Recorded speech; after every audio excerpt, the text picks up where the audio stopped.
Que alegria, queridos, estarmos aqui nessa noite, uma noite festiva, uma noite de comemoração. Um minutinho só.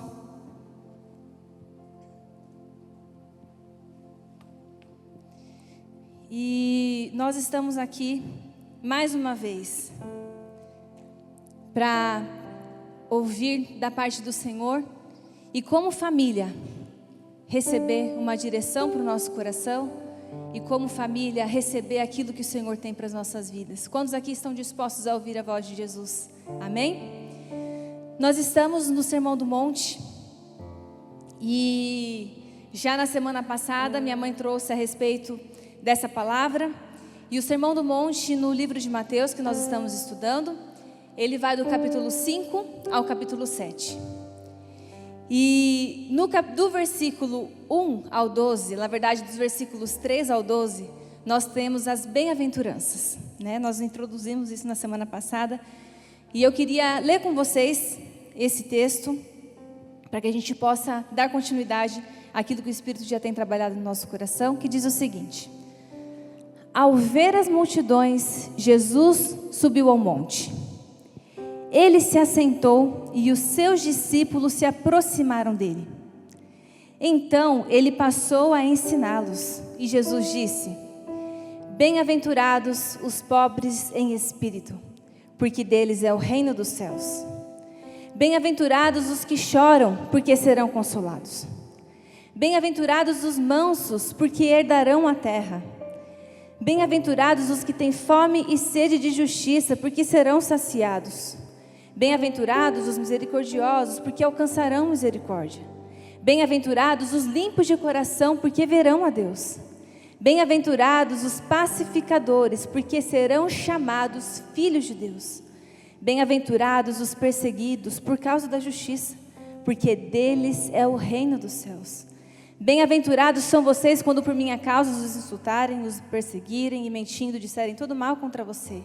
Alegrem-se e exultem, porque é grande a sua recompensa nos céus. Pois assim perseguiram os profetas que viveram antes de vocês. E quando a gente se depara com essas bem-aventuranças, é uma infinitude de riquezas. Só que eu quero continuar meditando com vocês a respeito do versículo 3. Bem-aventurados os pobres de espírito, porque deles é o reino dos céus. E é interessante que quando a gente olha para o início desse texto, o texto diz o seguinte, que Jesus, vendo a multidão, ele vai para o monte. E ele faz, o que acontece? Os discípulos então se aproximam dele. E Jesus então começa a ensiná-los. Só que aqui o texto fala de uma multidão e a gente consegue vislumbrar essa multidão. Quantos aqui conseguem perceber essa multidão? Quando a gente vê no Sermão do Monte, a gente imagina Jesus ali no monte e uma multidão ali. E de fato, aquela multidão está ali. Tem uma imagem aqui, que é o possível local onde é o Monte Erasmo, né? Onde foi edificado uma igreja sobre as ruínas da igreja bizantina no século IV, onde os pisos têm os gráficos registrando mesmo essas bem-aventuranças. E diz que esse lugar é um lugar lindo, esse lugar é um lugar de muita beleza. E quando Jesus está naquele lugar, muitas vezes a gente pode pensar numa acústica, ele vai ali, e ele vai ali para falar com quem? Para quem foi destinado o Sermão do Monte? A gente já viu na semana passada que também era considerado o sermão dos discípulos, né? E ele trouxe aquela palavra diretamente para o coração daqueles discípulos. E o que eu quero trazer como uma reflexão inicial com vocês é a respeito dos círculos ao redor de Jesus. Porque aquela multidão, ela se admirou de Jesus. Quando a gente vai lá para o finalzinho do Sermão do Monte, lá no capítulo 7 que eu mencionei para vocês, que até onde vai, lá no versículo 28, lá no finalzinho fala: e a multidão se admirou dele. E a multidão se admirou das suas palavras. E de fato, quantas vezes a gente não está ali, como multidão, se admirando das coisas, né, que Jesus faz, dos milagres, contemplando as palavras e as maravilhas. Só que na multidão, muitas vezes, a nossa individualidade é perdida. Na multidão, o coletivo, ele se perde, né? A individualidade se perde no coletivo. E o interessante desse ponto é que o texto inicia que os discípulos se aproximaram de Jesus. E se a gente for pensar num círculo ainda menor, tinha lá Pedro, Tiago e João, talvez ali muito mais próximo ainda de Jesus. E o que eu quero dizer hoje para vocês, qual que é a sua posição diante dos ensinamentos de Jesus? Como você gostaria de ouvir o seu Senhor derramando o seu coração? Porque aqui no Sermão do Monte, Jesus está ali rasgando o seu coração. Um tempo de intimidade com os seus discípulos, trazendo as virtudes, trazendo a direção, trazendo todo o alimento, falando assim: é para isso que eu vim, meus filhos, é para essa verdade, é isso que eu quero construir na vida de vocês, esse é o caráter. E a gente vai vendo depois, a gente vai prosseguir nessas riquezas nos próximos cultos, mas nesse momento eu quero que você entenda que quanto mais próximo de Jesus, mais comprometido nós estamos com Ele. E não basta simplesmente a gente admirar, né? Muitas vezes as pessoas estão ali por interesse com a multidão, mas Jesus deseja o nosso coração. E quanto mais próximo nós estamos de Jesus, mais nós temos a chance de nos transformarmos, mais nós temos a possibilidade de sermos transfigurados e transformados naquilo que Ele deseja fazer na nossa vida. Amém? Então guardem isso no coração de vocês, pensando nessa perspectiva: aonde eu estou nesse local? E eu quero prosseguir com vocês e trazendo essa verdade desse versículo como a bem-aventurança suprema, como aquela que é a principal. Bem-aventurados os pobres de espírito, porque deles é o reino dos céus. Porque só tem uma forma da gente receber o alimento, só existe uma forma da gente receber tudo aquilo que o Senhor tem a nos ensinar, e essa forma é nos esvaziar. É esvaziarmos de nós mesmos, para a gente poder então receber tudo aquilo que o Senhor tem para derramar sobre a nossa vida. E a primeira premissa então que eu queria firmar no coração dos irmãos é que o sermão foi entregue aos discípulos. E o sermão não é outra coisa senão muitas e muitas horas de intimidade entre o mestre e os seus discípulos. O momento em que Jesus está ali de alma e coração, derramando tudo para os seus filhos. E eu queria que a gente pensasse nessa perspectiva de proximidade e compromisso. Eu sei que aqui muitas vezes tem alguns professores que podem confirmar isso, que quando tem ali os seus alunos próximos, participando, olhando de perto, eles são os alunos comprometidos, né? Eu gostava de sentar muitas vezes ali na frente da faculdade, e o professor falava, às vezes eu afirmava, e se tinha alguma coisa, eu falei: aquele professor está contando comigo, eu preciso dar. E é dessa forma que o Senhor muitas vezes olha para nós, o quanto nós estamos comprometidos. E aí eu queria que vocês guardassem no coração de vocês que a forma como a gente recebe os ensinamentos de Jesus não deve ser como aqueles que admiram simplesmente, mas como quem se compromete com os ensinamentos, com aquilo que o Mestre tem a derramar sobre nós, amém? A segunda premissa, o segundo ponto que eu queria trazer para vocês nessa noite é que esse texto fala: bem-aventurados os pobres de espírito, porque deles é o reino dos céus. E a gente pensa nessa perspectiva, né, do reino dos céus e da glória vindoura e da glória futura, mas o que o Senhor está trazendo para as nossas vidas não se trata de uma promessa futura. Quando o Senhor está dizendo, é algo no presente, é uma verdade real e presente. Ele não está falando: bem-aventurados serão aqueles que se esvaziarem, aqueles que se humilharem diante da minha presença. O Senhor está falando: bem-aventurado é, bem-aventurados são. E essa é uma verdade para o nosso coração.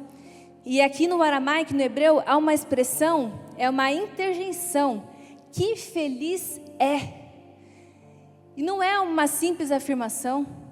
A gente vai escutando e parece uma poesia, né? Quando a gente vai ouvindo as bem-aventuranças, né? Bem-aventurados, bem-aventurados são, bem-aventurados. Mas é muito além dessas afirmações, são interjeições, é uma promessa, é uma verdade real para o seu coração, para o meu coração. Amém? Feliz é. E ser feliz, às vezes, é diferente do que estar feliz. O pastor Hernandes Dias Lopes, ele traz essa revelação de você ser feliz, que muitas vezes é diferente de você estar feliz. Feliz é. Quão feliz é aquele que está na presença do Senhor. Se vocês puderem colocar aquela imagem que eu deixei, eu já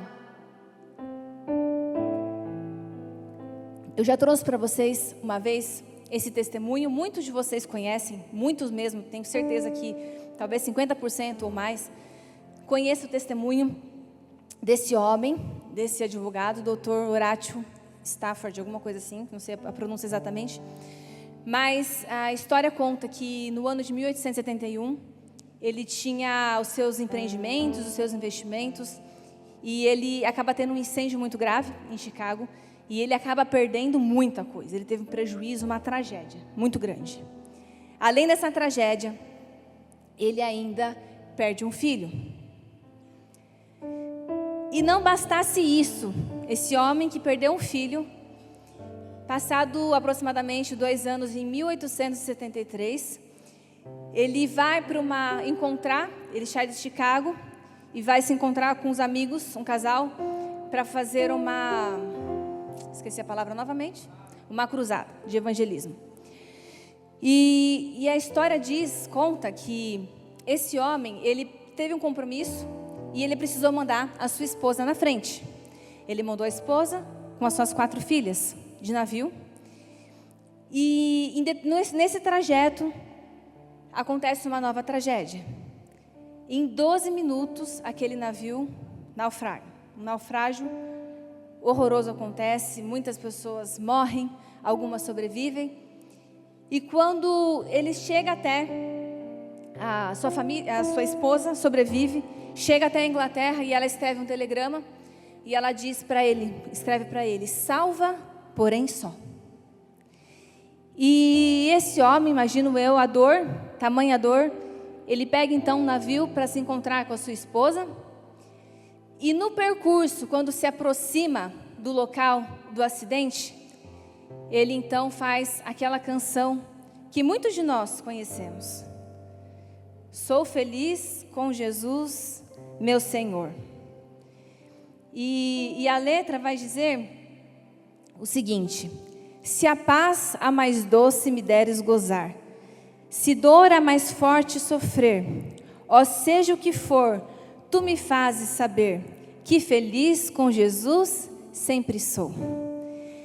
E esse testemunho marca muito a minha vida, porque acho que a maior dor que a gente pode enfrentar é a dor da separação. Mas ainda assim, é possível, diante de um enfrentamento, talvez não estar feliz, com certeza não estar feliz naquele momento, mas poder dizer e declarar: sou feliz com Jesus, meu Senhor. O Senhor que o Senhor que me consola, o Senhor que me sustenta, o Senhor que é fiel. Assim como eu hoje, nesta noite, eu posso dizer também que mesmo não tendo meu pai aqui no Dia dos Pais, difícil, mas eu posso dizer que eu sou feliz com meu Senhor, pelo pai que eu tive, pelo exemplo, pelos ensinamentos, pelos frutos, por ter nos conduzido até aqui, por ter nos ensinado a confiar no amor de Deus. E para mim isso não tem preço. O maior presente é receber esse amor de Deus e a confiança que nós temos. Então é uma alegria, meus queridos, é uma condição. Que feliz é que ela independe das circunstâncias. E eu queria que você declarasse comigo. Coloque a mão no seu coração e fala assim: Jesus é a alegria permanente que nada no mundo pode tirar. Amém? Essa é uma promessa e essa é uma verdade para o meu e para o seu coração. Muitas vezes você pode se ver nessa noite, né? Como a irmã estava ministrando aqui, abatido, angustiado. De repente você vê: cara, mas é uma tragédia atrás da outra na minha vida. Mas não para, as coisas não param de acontecer. É uma atrás da outra, uma paulada atrás da outra, um capote atrás de outro. Muitas vezes a gente pode se ver nessa situação, mas a promessa do Senhor não é simplesmente daquilo. Lógico que é maravilhoso a gente pensar na glória futura, naquilo que o Senhor tem para as nossas vidas. Não posso nem expressar aquilo que está por vir, mas o que o Senhor tem para nós é para o dia de hoje. Amém? o que o Senhor tem para você. Que feliz é aquele que se esvazia. Aquele que se esvazia para eu poder encher. Amém? Aquele que está diante de um pai que derrama amor sobre os seus filhos. E a terceira premissa que eu queria que vocês guardassem no coração é a seguinte: bem-aventurados os pobres.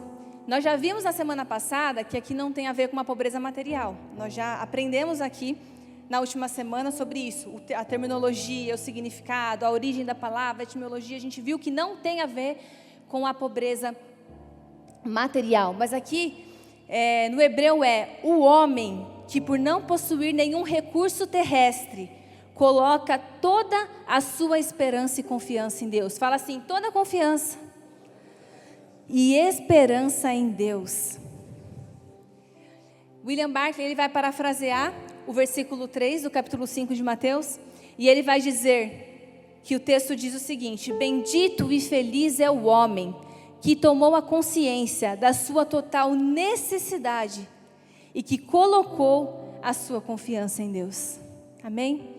Nós precisamos reconhecer que nós nada somos, nada podemos fazer. Eu iniciei aqui nessa manhã, depois, e eu falei, e esse texto tem que estar no meu coração, e eu continuo declarando o texto, a fala de Pedro: para onde irei, para quem irei, se só tu tens as palavras de vida eterna? O que podemos fazer, se só o Senhor pode nos encher? Nós fomos criados, queridos, para a eternidade. Nós viemos desse amor eterno. Nós viemos dessa criação eterna que foi corrompida. E por nós sermos criados e gerados dessa eternidade, nós somente poderemos ser supridos também pela eternidade. Pelo amor de Jesus, pela graça de Jesus derramada sobre as nossas vidas. E enquanto a gente não se esvaziar para receber da parte do Senhor, nós jamais seremos felizes. Jamais nos sentiremos preenchidos, senão nessa presença. Amém? Existe um espaço no seu coração. O seu coração todo, da eternidade, anseia pela eternidade. Anseia pelas palavras de vida eterna. Amém? Por isso a importância de nós nos esvaziarmos. E quando eu penso nesse bem supremo, pensando nessa bem-aventurança como a primeira, a mais importante para que a gente possa caminhar, é o se esvaziar, para que a gente possa então receber todos os ensinamentos e as virtudes de Jesus.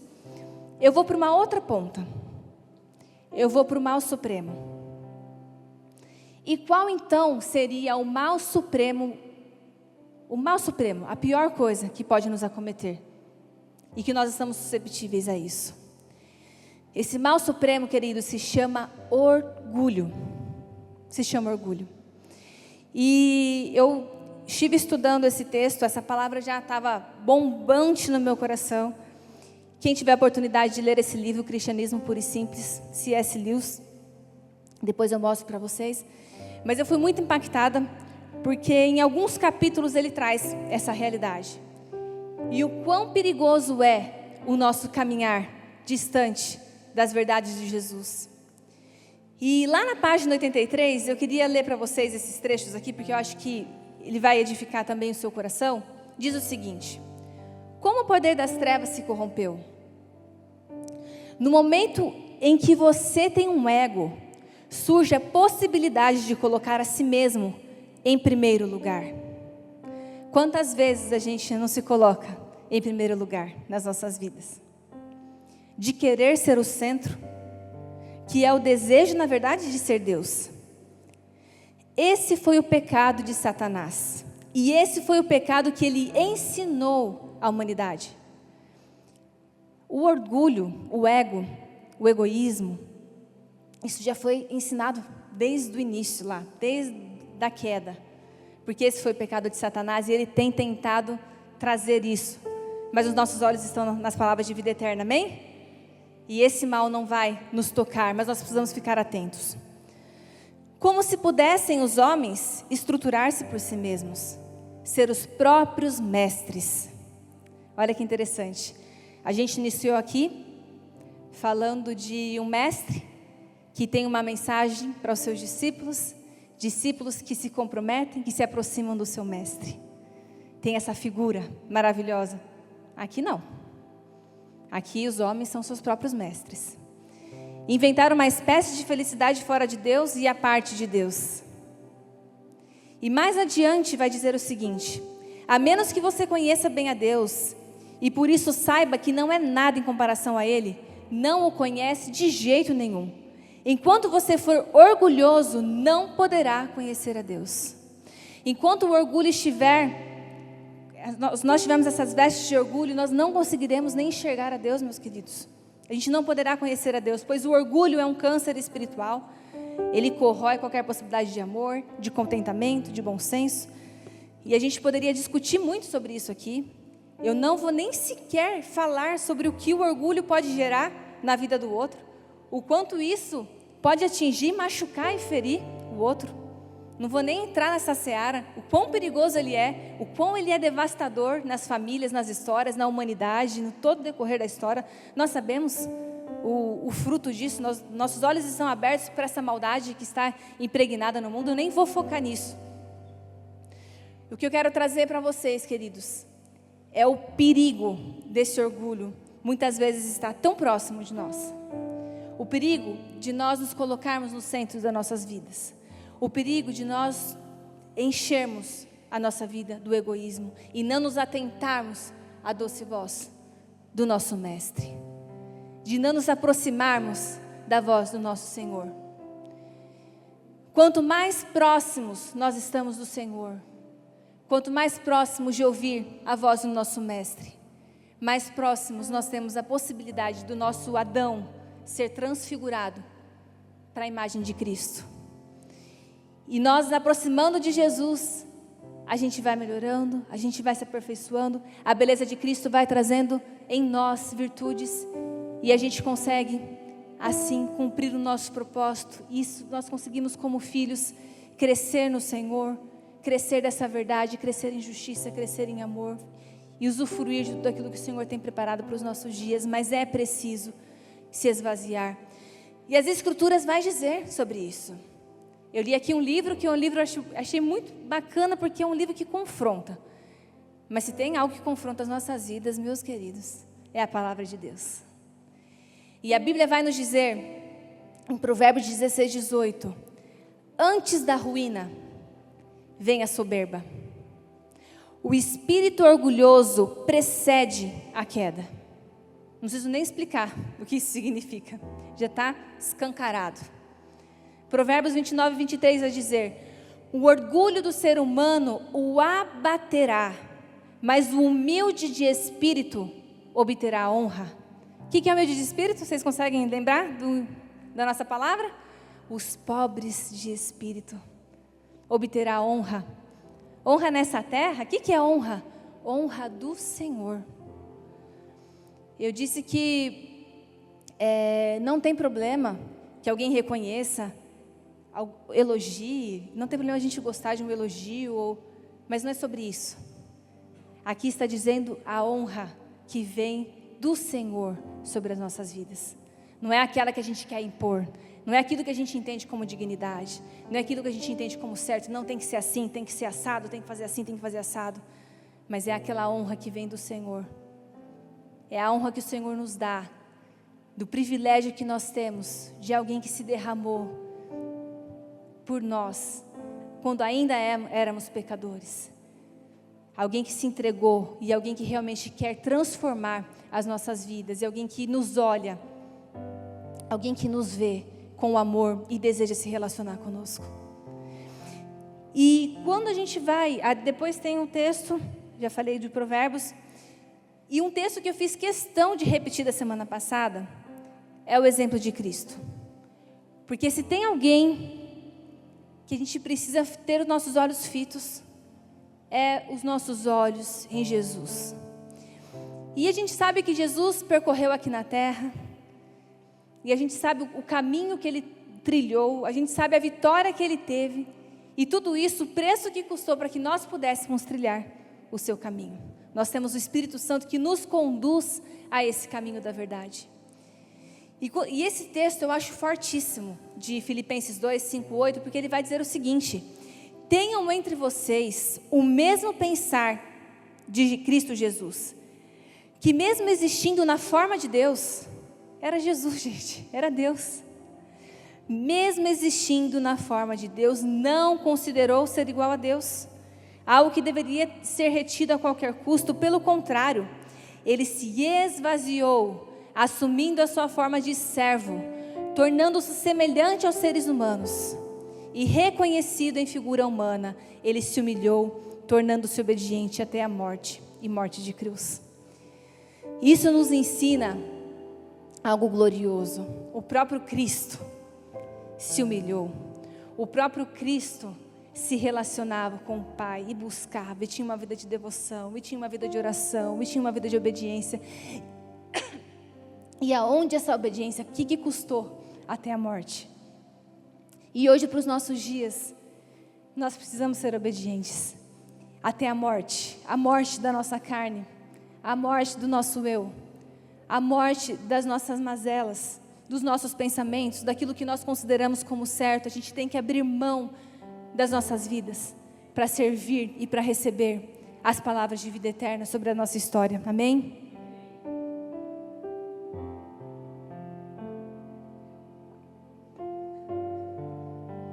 Nós temos outros pobres de espírito para nos inspirar na palavra. E o próprio Cristo vai nos ensinar na parábola do fariseu e do publicano, a respeito do fariseu que ia lá no templo e fazia suas orações em voz alta: ó Senhor, eis-me aqui na tua presença, estou, blá blá blá e tal, e mostrando, levantando as suas mãos, tal. E aí o texto vai dizer, de Lucas 18, 13 a 14, o publicano, estando em pé, longe, nem mesmo ousava levantar os olhos para o céu, mas batia no peito dizendo: ó Deus, tem pena de mim, que sou pecador. Digo a vocês que este desceu justificado para a sua casa, e não aquele, porque todo o que se exalta será humilhado, mas o que se humilha será exaltado. Aqui nós temos um indicativo claro de Jesus. Qual é aquele que foi justificado? Aquele que estava na presença de Deus e falou: ó Senhor, tem pena de mim, que eu sou pecador. Como é que a gente tem se entregado na presença do Senhor, meus queridos? E eu não falo aqui da nossa expressão externa ao Senhor, porque a gente faz isso com adoração, a gente faz isso com louvor, a gente faz isso com gratidão, e a gente faz isso para fora também. Mas como é que está o seu coração? Eu estou falando de algo que está dentro do seu coração, que o Pai está vendo. É onde todas as coisas são trabalhadas, é onde a palavra do Senhor é trabalhada, é no interior da sua vida. Como é que está o seu coração? E a gente vai vendo outros exemplos. Moisés, ele, no momento em que Deus fala com ele, que ele tinha que levar uma mensagem para Faraó, uma mensagem importante, uma mensagem ousada. Como é que Moisés se porta diante do Senhor? Ah, Senhor, eu nunca fui eloquente, nem no passado, nem depois que falaste a teu servo, pois sou pesado de boca e pesado de língua. Êxodo 4:10. Eu mesmo, Senhor, eu mesmo que o Senhor está escolhendo, sou eu mesmo, é isso mesmo? Quem sou eu, Senhor? Os homens, grandes homens de Deus, se portavam dessa forma. E mais adiante, nós temos aqui um texto de Salmos 25:14, que eu queria também compartilhar com vocês, que diz o seguinte: a intimidade do Senhor é para os que o temem, aos quais Ele dará a conhecer a sua aliança. Quem aqui quer conhecer a aliança do Senhor? Amém? A intimidade do Senhor é para aqueles que o temem. E Moisés era um homem que tinha um grande temor na presença de Deus. E Moisés, ele se colocava à frente. Moisés tinha intimidade com o Senhor. Moisés, ele ia no monte, ele ficava um tempo com o Senhor. Enquanto a multidão, o povo estava fazendo o quê? Muitas vezes murmurando, reclamando, fazendo bezerro de ouro, fazendo tudo errado. E aí eles também muitas vezes queriam uma direção, falavam: Moisés, vai lá falar com Deus. Transferiam isso. Mas a intimidade do Senhor é para aqueles que o temem.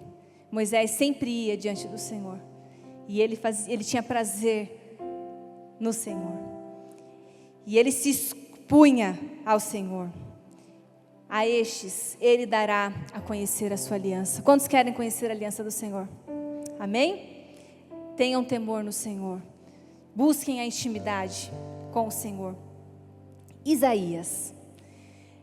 É muito interessante, em Isaías 6, no capítulo 5, no versículo 5, o texto lá vai dizer o chamado de Isaías.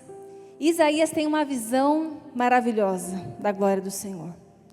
Ele tem uma visão, quando Deus chama ele tem uma visão de Deus. Uma visão maravilhosa, extraordinária. E aí, o que ele diz depois dessa visão? No versículo 5, ai de mim, Senhor, eu estou perdido, porque sou homem de lábios impuros, e habito no meio de um povo de lábios impuros, e os meus olhos viram o Rei, o Senhor dos exércitos. E o mais lindo desse texto é que Isaías, ele reconhecendo, pobre de espírito, se esvaziando, quando ele reconhece, o versículo seguinte vai dizer que então, uma brasa viva toca os seus lábios e ele é purificado. Nós precisamos fazer o quê? Reconhecer a nossa condição. E quando nós reconhecemos nossa condição, o que o Senhor faz? Ele toca as nossas vidas. Ele purifica as nossas vidas. Amém? Pedro não foi diferente. Aquela grande pesca maravilhosa, aquele movimento, aquela coisa extraordinária. E no versículo, Lucas capítulo 5, versículo 8, vendo isso, vendo todo esse milagre acontecer, Simão Pedro prostrou-se aos pés de Jesus, dizendo, Senhor, afaste-se de mim, porque eu sou pecador. E no momento em que Pedro se rende e fala, Senhor, eu sou pecador, se afasta de mim, reconhece a sua condição, o que Jesus faz com ele? Fala assim, vamos meu filho, é agora. Você agora vai ser pescador de vida, vem perto de mim, vem caminhar comigo. E então ele começa a ter a experiência mais extraordinária da vida dele. Porque diante do mestre, ele reconhece quem ele era. E o mestre faz dele um grande pescador. Cumpre um propósito maravilhoso. Ele é transformado, ele é restaurado, ele começa a viver todo o poder da presença de Jesus na história dele. E é isso que Jesus tem para mim e para você. Amém?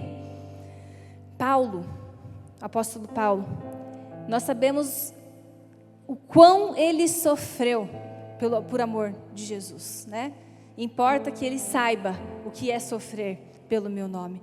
Toda a experiência, todo o sofrimento, tudo aquilo que ele viveu, tudo aquilo que ele viu, tudo aquilo que ele vivenciou, toda a trajetória extraordinária que Paulo teve. Quando ele está falando a respeito da lei, a respeito do pecado, em Romanos 7, de 24 a 25, ele diz o seguinte, miserável homem que sou, quem me livrará do corpo desta morte? Graças a Deus por Jesus Cristo nosso Senhor, de maneira que eu de mim mesmo, com a mente sou escravo da lei de Deus, mas segundo a carne, eu sou escravo da lei do pecado. Esses grandes homens, queridos, de Deus que nós vimos, eram pessoas comuns como nós, e que receberam uma graça e que se humilharam diante da presença do Senhor, e poderam vivenciar na sua história, maravilhas da presença, da comunhão de Jesus na história deles. E a riqueza de Cristo eu coloco, que ela só pode ser apropriada pelos pobres de espírito, porque somente vazios nós podemos ser cheios. Quantos aqui desejam se esvaziar para ser cheio dessa presença? Amém?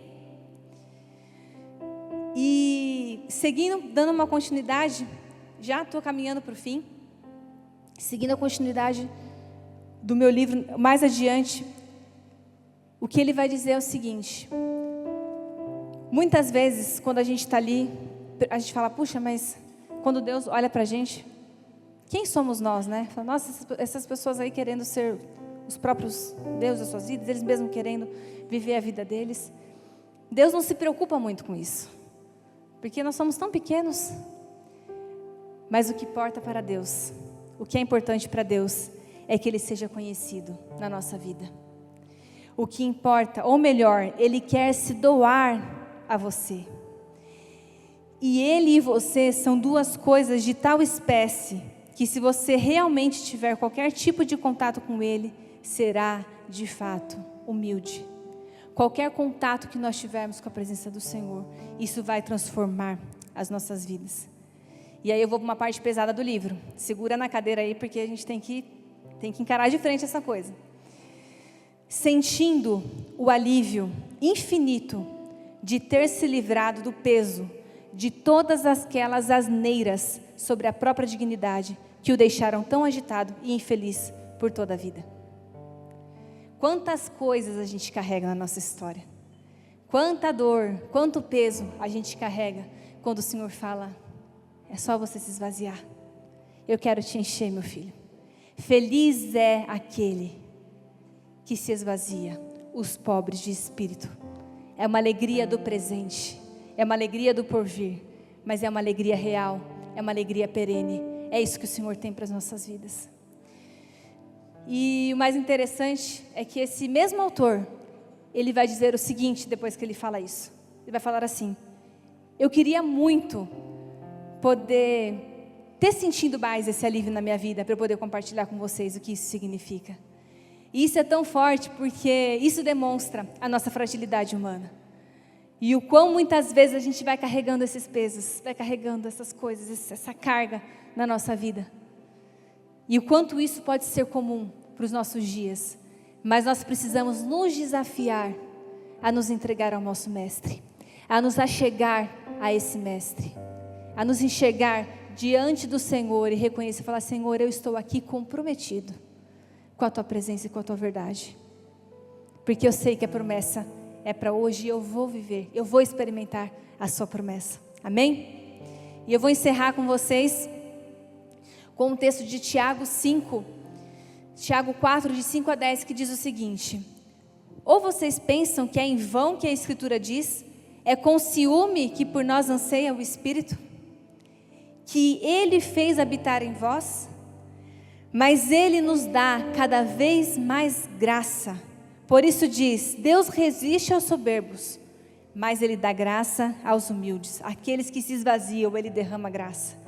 Portanto, sujeitem-se a Deus, mas resistam o diabo e ele fugirá de vós. E esse resistir ao diabo é um resistir firme, porque o próprio Cristo, Ele resiste o diabo como? Na tentação no deserto? Está escrito. Por isso, mais uma vez eu falo: para onde iremos, se só Tu tens as palavras de vida eterna? Amém? E o texto vai dizer: resistam o diabo e ele fugirá de vocês. Cheguem perto de Deus, do seu Mestre, no monte, todos os dias, e Ele se chegará a vocês. Limpem as mãos, pecadores, e vocês que são indecisos, purifiquem o coração. Reconheçam a sua miséria, lamentem e chorem, que o riso que vocês se transforme em pranto e que a alegria de vocês se transforme em tristeza. Humilhem-se diante do Senhor e Ele os exaltará. Eu te convido a ficar em pé nesse momento. Eu te convido a reconhecer a nossa fragilidade humana. Eu convido você a se enxergar, mas sabendo que a palavra de Deus, que o testemunho do Senhor é fiel e dá sabedoria aos simples. Essa sabedoria que vem dos céus, ela é para mim e para você. Nós não precisamos de nada, absolutamente nada, para estar na presença de Jesus. Nós não somos merecedores de nada para estarmos na presença do Pai.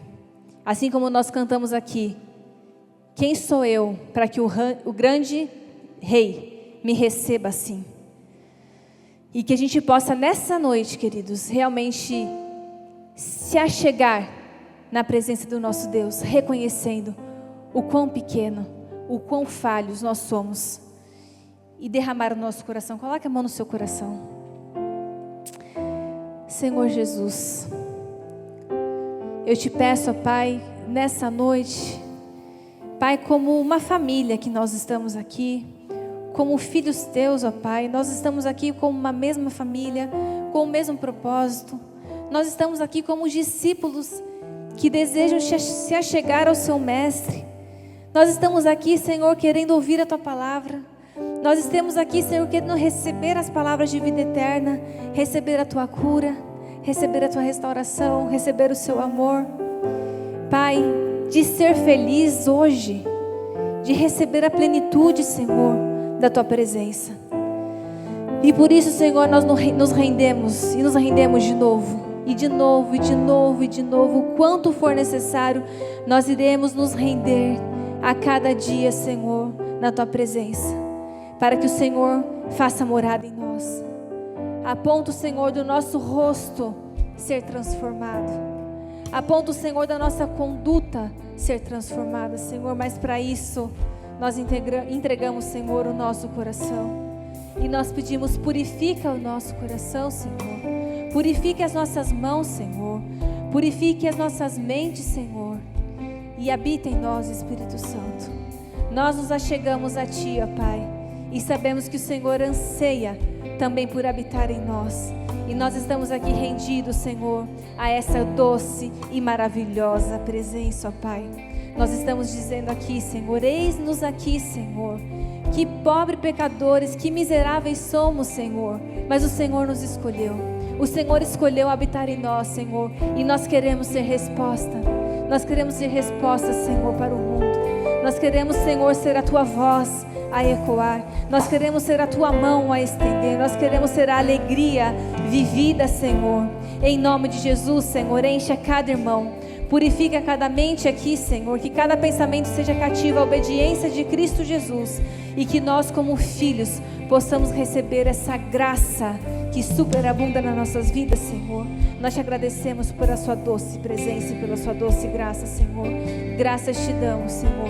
É que eu oro e te agradeço em nome de Jesus. Amém.